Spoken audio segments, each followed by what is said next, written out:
أكبر الله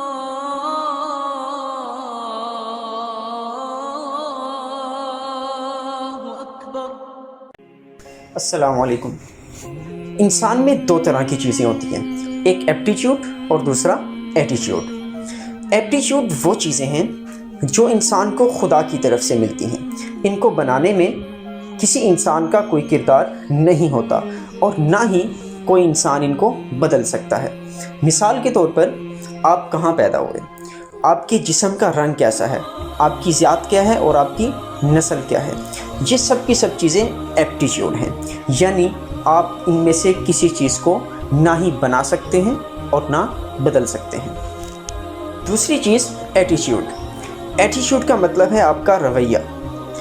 یہ وہ چیز ہے جس کو ہم بنا بھی سکتے ہیں اور بدل بھی سکتے ہیں. اس کا مکمل اختیار ہر انسان کے اپنے ہاتھ میں ہے. مثال کے طور پر آپ کا رویہ اپنے رب کے ساتھ کیسا ہے، آپ کا رویہ لوگوں کے ساتھ کیسا ہے، آپ کا رویہ اپنے آپ کے ساتھ کیسا ہے، یہ چیزیں ایٹیچیوڈ کہلاتی ہیں جن کو ہم بدل سکتے ہیں.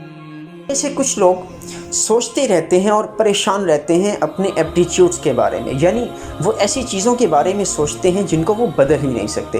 مثال کے طور پر وہ یہ سوچتے ہیں کہ کاش ہم پاکستان جیسے غریب ملک میں پیدا ہونے کی بجائے کسی امیر ملک کے اندر پیدا ہوتے، کسی امیر ریاست میں پیدا ہوتے. وہ یہ سوچتے ہیں کہ کاش ہمارے جسم کا رنگ کالا یا سانولا ہونے کی بجائے سفید ہوتا، ہمارا قد چھوٹا ہونے کی بجائے بڑا ہوتا.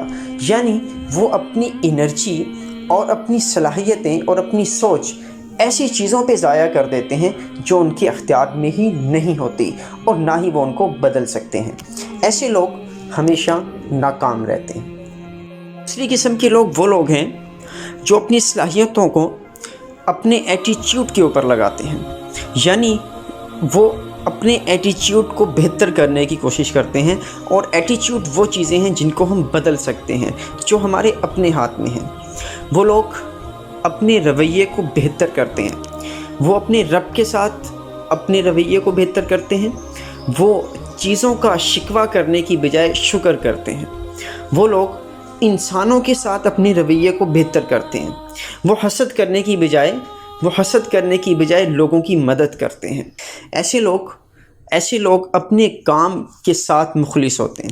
یہ لوگ سستی کی بجائے چستی کے ساتھ اور شوق کے ساتھ اور محنت کے ساتھ اپنے کام کو کرتے ہیں اور اپنے ایٹیچیوڈ کو بہتر سے بہتر کرتے ہیں.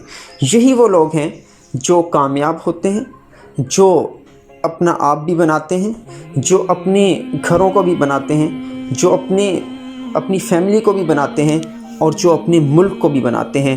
اور یہی وہ لوگ ہیں جو بالآخر تاریخ بناتے ہیں. اپنا خیال رکھیے گا. السلام علیکم.